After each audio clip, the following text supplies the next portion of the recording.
Hello and welcome to the virtual Lubar Center at Marquette Law School. I'm Alan Borsuk. I'm a senior fellow here. And we are going to be discussing today a new set of poll results from the Marquette Law School Poll, which means the person we really want to talk to is Professor Charles Franklin, the director of the poll, who is joining us. And welcome, Charles. How are you today? I'm doing well. Good morning, Alan. Good. Let us begin. This is a set of results related to Wisconsin specifically.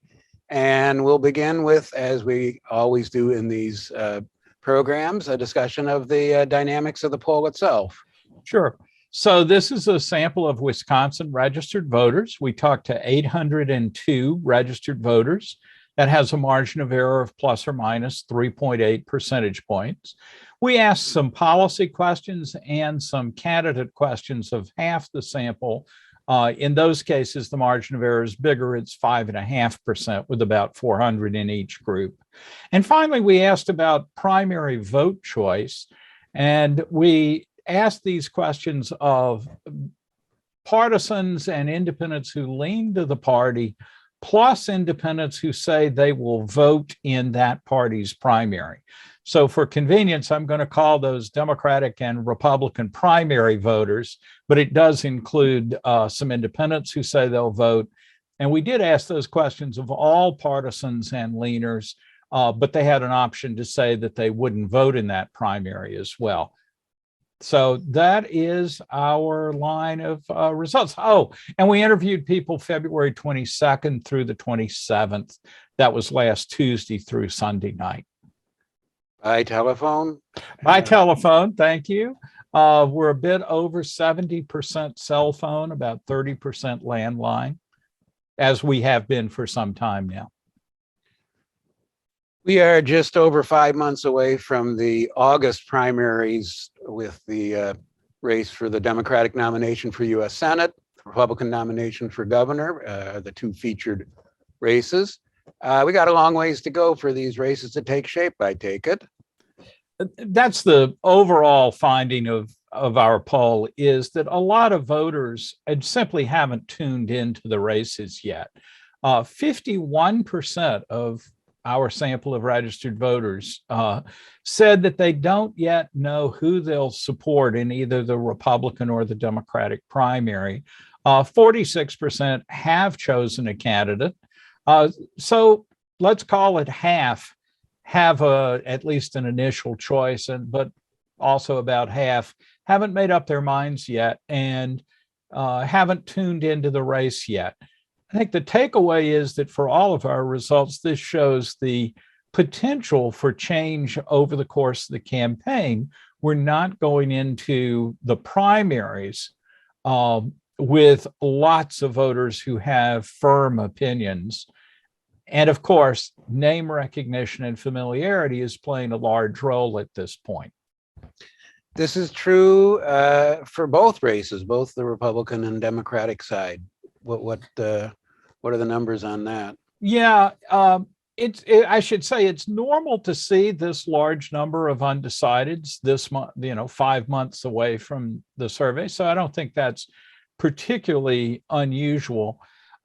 Enthusiasm does play a role, though, of those voters who say they're very enthusiastic about voting. A little bit higher, 53% say they have a primary choice, 43% say they haven't settled on a choice yet. So there is some difference there between the Democratic gubernatorial primary and the Republican gubernatorial primary and the Democratic Senate primary. The partisans are about equally sure of their choices. 54% of Republican primary voters said they hadn't chosen a candidate, and 48% said that of the Democratic Senate primary. What do we see among those who have an opinion? Well, first of all, we see that the candidates, even those who've served in office or run for office before, are not all that familiar to voters at this point. Rebecca Clayfish, who's GOP candidate for governor, served 8 years as lieutenant governor. Nevertheless, half of registered voters in the state, 50%, say they don't know enough about her to have an opinion, or they don't know what they think. Kevin Nicholson, who ran in the 2018 Republican Senate primary, 80% say they don't know enough to have an opinion. And Tim Ramthun, member of the Assembly, who just got in the race a couple of weeks ago, 86% say they don't know enough to have an opinion. Now, these are exactly the numbers that will change over the course of the campaign. And one of the things that we will be doing with our polling is tracking that change as voters become more familiar. These candidates are a little more familiar among primary voters within the party, but not dramatically so. And so this is not a case of primary voters know these folks really well, but people in the other party don't. Really, there's not huge party differences.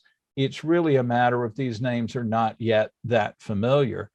To give you an example of how that's changed, in October of 2018, 40% said they didn't have an opinion of Rebecca Kleefisch as she was running with Scott Walker for re-election as lieutenant governor.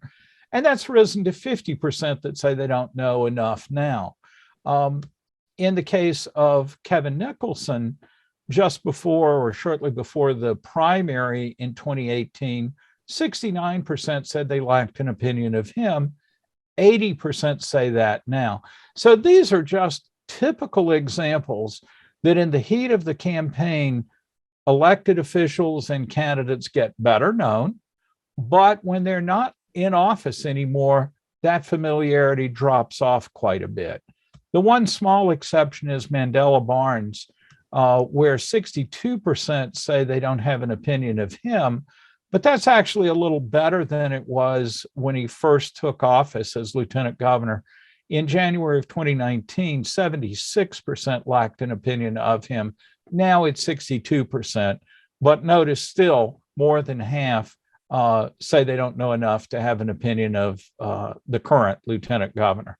So campaigns matter, visibility through campaigns and in office matter, but a lot of voters haven't tuned into these folks yet. For the remaining Republican and Democratic candidates, what they got pretty low profiles, am I right? Yeah, that's true. And what we see is, so I mentioned Kleefisch, Nicholson, and Ramthun on the Republican side. I should probably mention their favorable and unfavorable ratings. For Kleefisch, it's 23 favorable, 26 unfavorable. For Nicholson, 10 favorable, 9 unfavorable. And for Ramthun, 4 favorable, 9 unfavorable.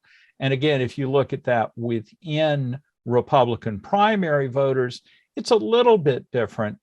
39-10 for Kleefisch, 18-8 for Nicholson, and 5 favorable, 10 unfavorable for Ramthun.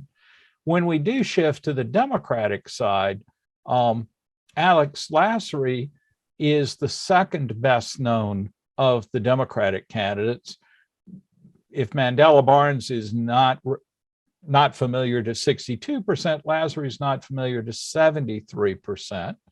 Both of them have net favorable ratings, Barnes 22-14 and Lassery 16-10. But then when we step to the next tier, Tom Nelson is not familiar to 85%, Sarah Godlewski to 88%, and all of the rest of the Democratic field, and we asked about 11 candidates in this, or 12 candidates in this field, all the rest are not familiar to at least 90% and as many as 94% of registered voters. So a long ways to go. And again, I emphasize 5 months to go before the election. These numbers will change as the campaigns ramp up and advertising begins and people become more familiar with them.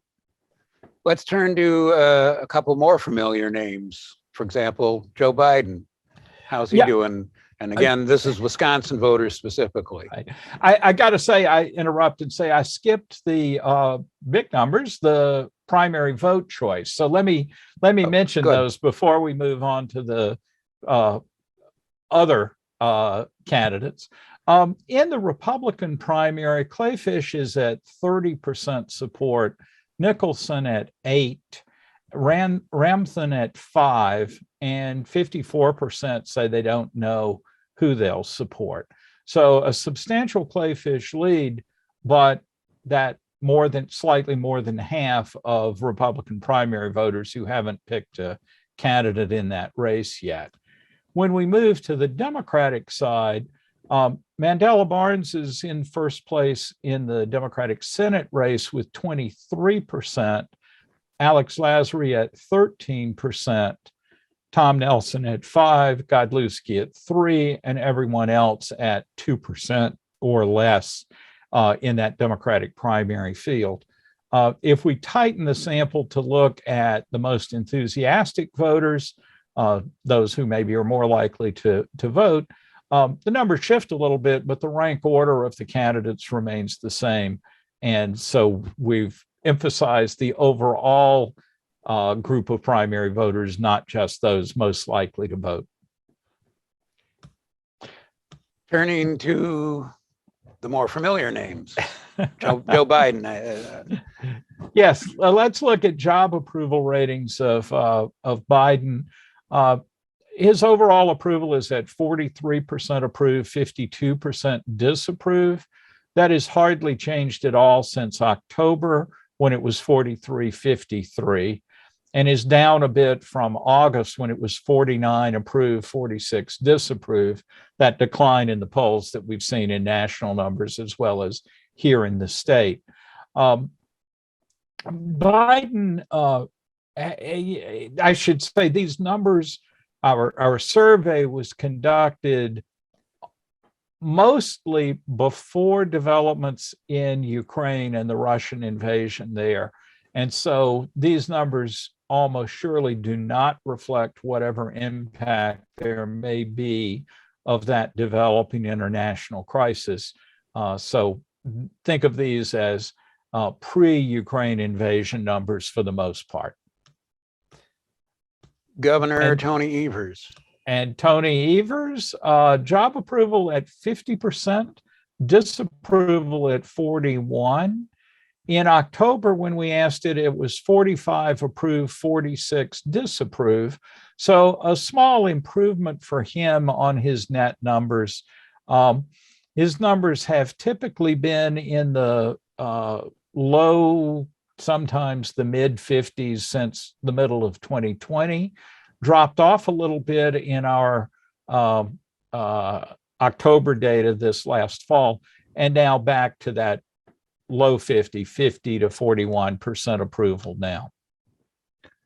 We asked job approval on the Wisconsin legislature as a whole. Here, the legislature's at 37% approve, 46% disapprove, but a somewhat large 16% say they don't know or don't have an opinion of how the legislature's handling its job. Again, not much change over the last 6 months, really. In October, it was 38 approve, 48 disapprove. And in August, it was 39-48. So views of the legislature are a bit net negative, but haven't showed much of a trend over the last 6 months. The two United States senators from Wisconsin, Ron Johnson and Tammy Baldwin, how are they doing? And Senator Johnson, who of course is running for re-election this year, is at 33% favorable, 45% unfavorable, and 21% say they don't know enough or don't have an opinion of him. That's a small change from October, when it was 36 favorable, 42 unfavorable. So he's moved in a more unfavorable direction. He has been in the 30% favorable range for over a year now, and his unfavorable numbers have crept up over time. He is becoming a little bit better known to the public For example, in June of 2020, 32% said they didn't have an opinion, and that's down to 21% now. And Senator Baldwin? Senator Baldwin is at 42% favorable, 36 unfavorable, with 21% lacking an opinion of her as well. That's a little bit better than in October when it was 38 favorable, 39 unfavorable. And I should comment at this point that of 6 political figures we asked about in October, all 6 were more unfavorable than favorable. And I described the electorate as pretty grumpy then. I think the electorate's still pretty grumpy, but Baldwin and Evers have both moved into at least slightly positive territory, having been at least a shade underwater in October. The Speaker of the Assembly, Robin Vos, very influential figure, but increasingly controversial. What's the reading on him? Indeed, and a long-term important figure at the Capitol, but whose visibility statewide is quite low. Just 59% say they don't know enough about him to have an opinion. Now, that shouldn't be surprising in one sense. An assembly district there are only 99 Senate districts, so each one is about 1% of the state of Wisconsin. So it's hardly surprising that most assembly members are not known outside of their district, and the overwhelming majority of voters are not in their district. On the other hand, the long-term speaker and party leader, Representative Vos, you might expect to be more visible through just news coverage in state politics, and I'm sure he is more visible than the average assembly member, but it is important to recognize that as with many political figures, including some of the candidates we mentioned earlier, being in an important role doesn't guarantee that the public is well familiar with you. Having said all of that, Representative Vos has a 13% favorable, 28% unfavorable rating. The last time we asked that was in August of 2019. And at that point, it was 15 favorable, 20 unfavorable. So unfavorable numbers have crept up a little bit. Some of that change is within the Republican Party. Among Republicans now, it's 21 favorable, 16 unfavorable. But in August of 19, among Republicans, it was 26 favorable and 7 unfavorable. So I think some of the disagreements you're seeing in the Republican Party right now appear to be having an effect on the speaker's image, even within the party. And there's also been some decline in favorability among independents as well. Curiously, I see that more Democrats had an opinion on Vos than Republicans did. This is something that we've been seeing in other contexts as well, that on some issues and some political figures, it's the opposition party that's more aware of the person or of the issue than it is the side of the party that you might otherwise associate it with. Republicans are more concerned with inflation right now, which is maybe not a surprising fact. But when we ask about things like education policy, when we ask about conspiracy theories, it's often the side you wouldn't associate with the issue that actually has higher awareness of it. And you see that with Speaker Vos, with Democrats being a little more aware of him than Republicans appear to be. One other person we asked about favorable and unfavorables on was former President Donald Trump. Here, keeping an eye on his role in the party and, in fact, his role in Wisconsin politics recently, 36% of all registered voters have a favorable view of Trump, 57% unfavorable. That's not different from October when it was 38 to 57.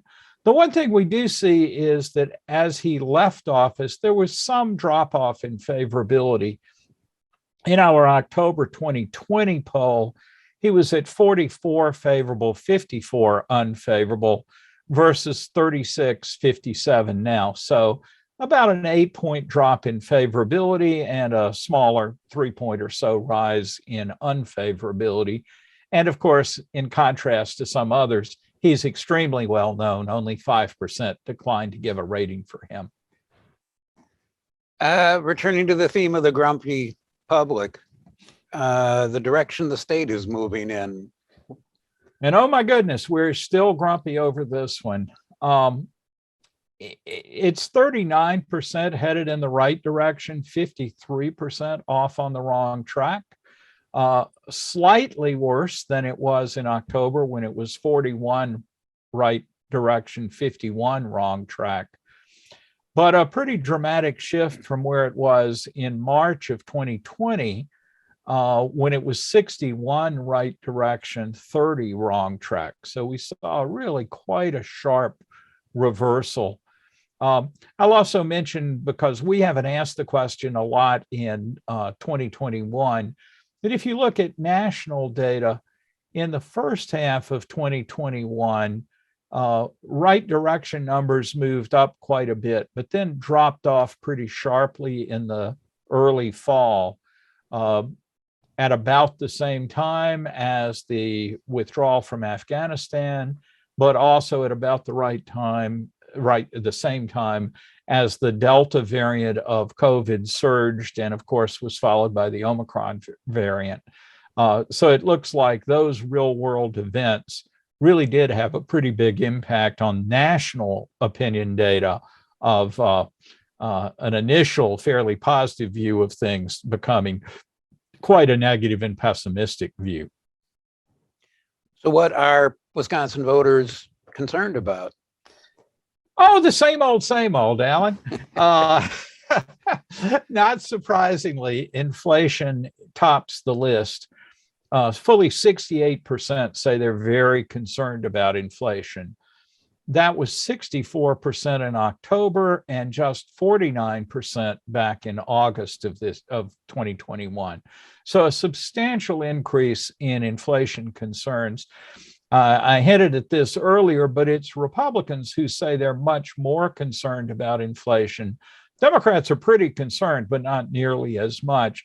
So here you see the case where I don't think the economy is different between Republicans and Democrats, but you see how our partisan preferences filter and affect our perceptions of the economy, including, in this case, inflation. Of the four concerns we asked about, that's hands down the one with the biggest level of concern. We asked about another economic question, and that's concern about unemployment. There, just 35%, sorry, I missaid that, 31% said they were very concerned about unemployment. So less than half as much concern as for inflation. It does bear mentioning that the state's unemployment rate was 2.8% in December of 2021. That's the last numbers that we had before the poll was conducted. So even with a very low unemployment rate in the state, you still get almost a third who say they're very concerned with unemployment as an issue. Illegal immigration, a little bit more concerned, 36% very concerned about that. We've seen that fluctuate from the summer till now. It was at 37% in August, went up to 43% in October, and now back to 36% now.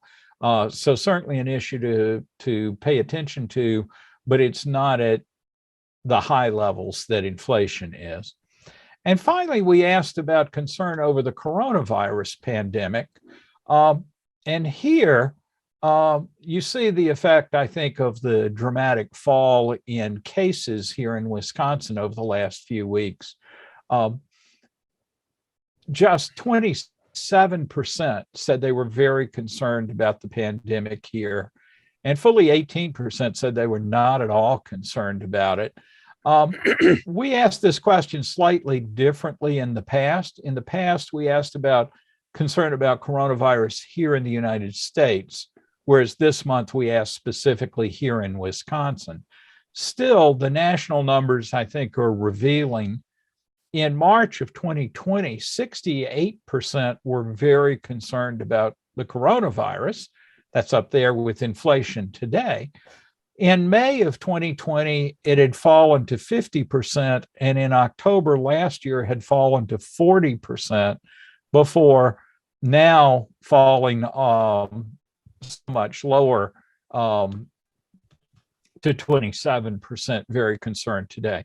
So this is the potential for the coronavirus to become a less important political issue if this trend continues, and presumably if the virus really does settle down to a much lower rate of infection and hospitalization and death.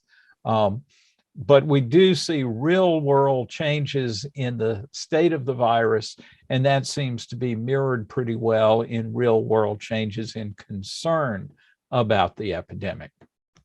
One of the questions we've been following is looking back to the start of the pandemic and whether the strong steps that were taken to close businesses and schools in retrospect seem appropriate or not.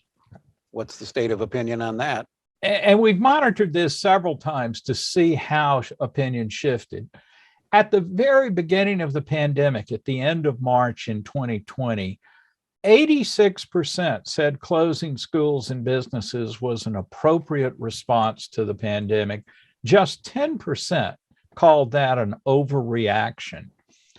By May of 2020, that had fallen to 69% saying it was appropriate, 26% an overreaction. And it stayed about the same way through the end of 2020. In August of 2021, 61% said it was an appropriate response, 35% an overreaction.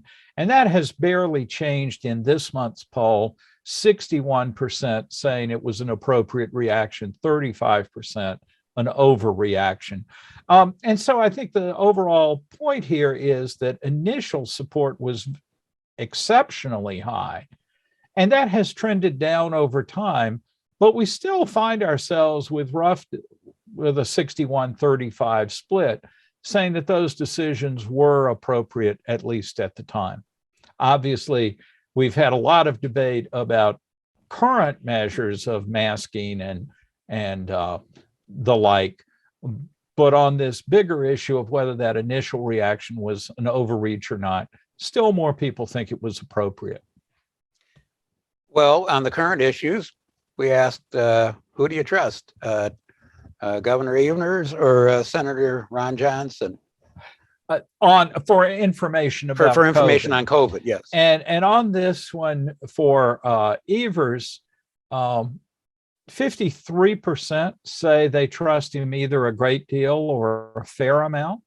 43% say not much or not at all. For Senator Johnson, it's 31% trust a great deal or a fair amount, and 61% not much or not at all.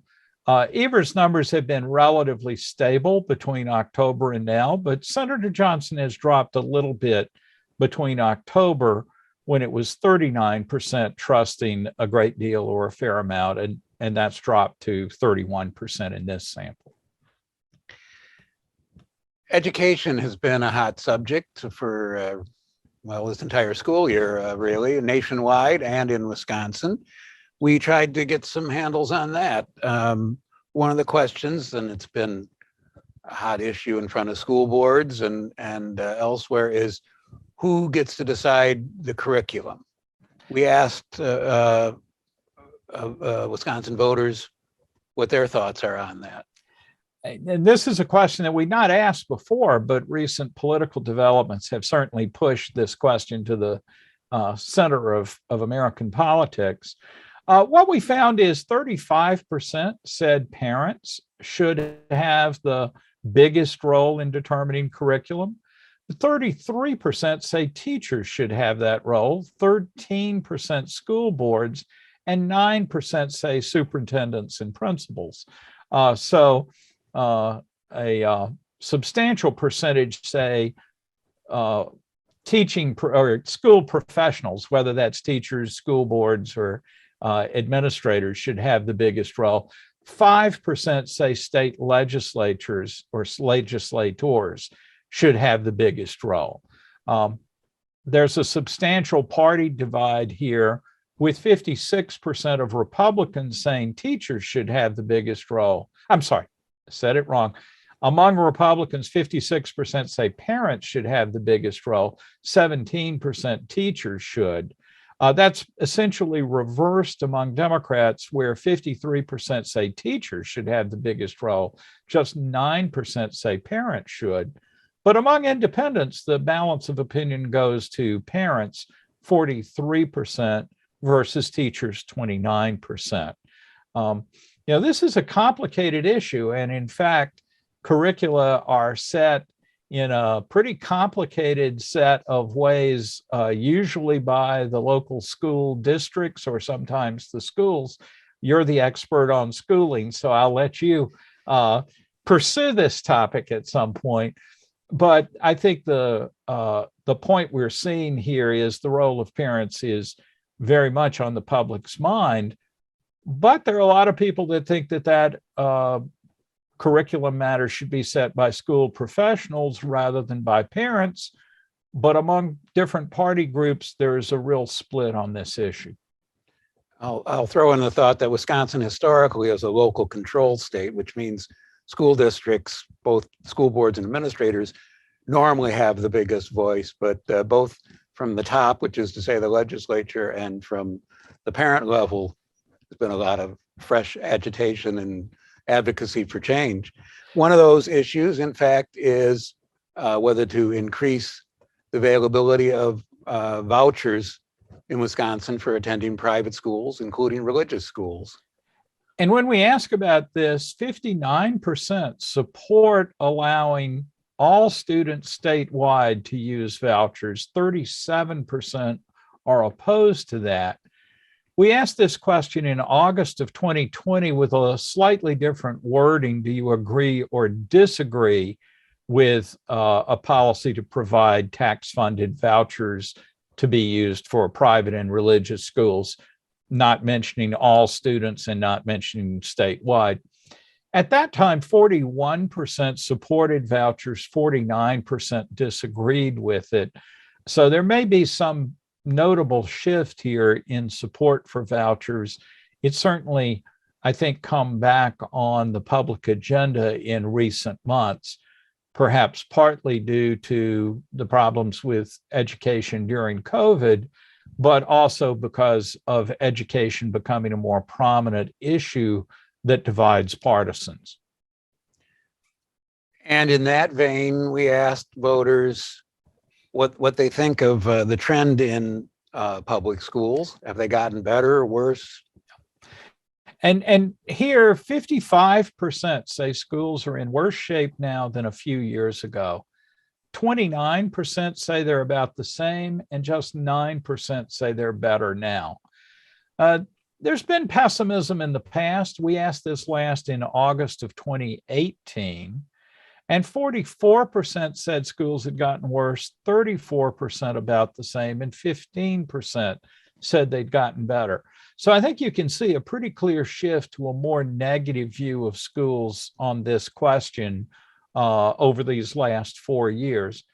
I should mention that we asked in October about how satisfied you were with the public schools in your community. And when it's asked that way, around 60% say they're satisfied. So I think what we're learning from these questions is that views of schools may be shifting. They also are fairly complicated depending on whether we're asking about schools in general or the specific schools in your community. So stay tuned as we dive deeper into education issues over the course of this year and going forward. And a lot of that will come out in the April elections, which are coming up in roughly a month. Some very heated school board races. We much too small a group for us to pull on, but nonetheless some some contentious situations in places like some of the Milwaukee suburbs. So there's lots going on when it comes to school politics. One other question we asked related to schools was whether people thought standards for what students were expected to accomplish were too high, too low, or just right. And 47% say they're lower than they should be. 31% say about right. 12% say they're higher standards than there should be. On this question, not much has changed. We last asked it in 2014, and it was 47% that said standards were too low, 32% about where they should be, and 15% too high. So on that measure, not much has changed, in contrast to the views of whether schools have gotten better or worse and the question of voucher support. One more subject, marijuana. Yeah, this is a hardy perennial that we revisit from time to time. The legislature brings it up occasionally and has some debate about it without usually passing anything. But opinion has changed and the divides between the parties have shifted. And that's one of the reasons to continue to pay some attention to it. In March of 2014, 42% supported legalization, 52% were opposed. Now it's 61% in support, 31% opposed. So, excuse me, I don't know if I've sneezed on camera recently, but that one felt good. I'm sure it has nothing to do with the subject matter of this question. 61% support legalization now, 31% opposed. So we've seen a flip in the majority on this issue and a pretty steady increase in support. But when we look at it within party, we see some interesting changes there as well. In March of 2014, just 29% of Republicans supported legalization, 66% were opposed. But in this poll, 51% of Republicans support legalization, 42% are opposed. So that's quite a shift within the Republican Party, which has, in the past been pretty firmly opposed to moving legislation on this issue. Support among independents has also climbed from 38% in 2014 to 60% now, and among Democrats from 55% to 76% support. So we've seen across the board increases.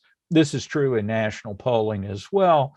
But I do think the shift among Republicans is interesting as the party that has been most staunchly opposed to enacting legislation on marijuana legalization. To see a majority of Republicans now supporting that position is, I think, interesting. So in broad strokes, what do you see in this poll?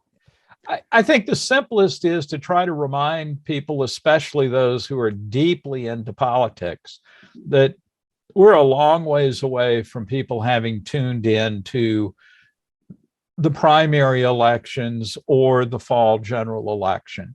Among folks who are most engaged in politics, yes, a lot of us follow these things obsessively and all the time. But a lot of voters really don't tune in until later in the year. Name recognition then right now is playing a big role in driving awareness of candidates and support for the candidates. But name recognition can change over the course of the campaign as campaigns advertise and spend money, send direct mail, and as the election approaches and voters tune in. Our goal in this poll is not to try to forecast what the August primaries will look like. That would seem to be kind of a foolish move when so many people are not tuned into the election. Instead, what we're trying to do is capture the broad picture of the public in Wisconsin and how we see candidates and who we're aware of, and how that changes over the next 5 months as we go on to the primary election day, and then beyond that into the general election. And we will keep following this as the picture evolves. We will be back with more Wisconsin results down the road a bit. We also have our partner project polling nationwide on US Supreme Court and on some national issues. And we'll have results coming up on that. So stay tuned for more on the Marquette Law School poll. A great thanks to Dr. Franklin for leading the way on this. I'll put in a plug for John Johnson, the research assistant here who works super hard on these things. And we will help. I am convinced people understand the picture out there. Our role is not to tell you what to do, but to tell you what's going on. And I hope we've contributed to that today and come back for more in coming months. Thank you for joining us. Thank you.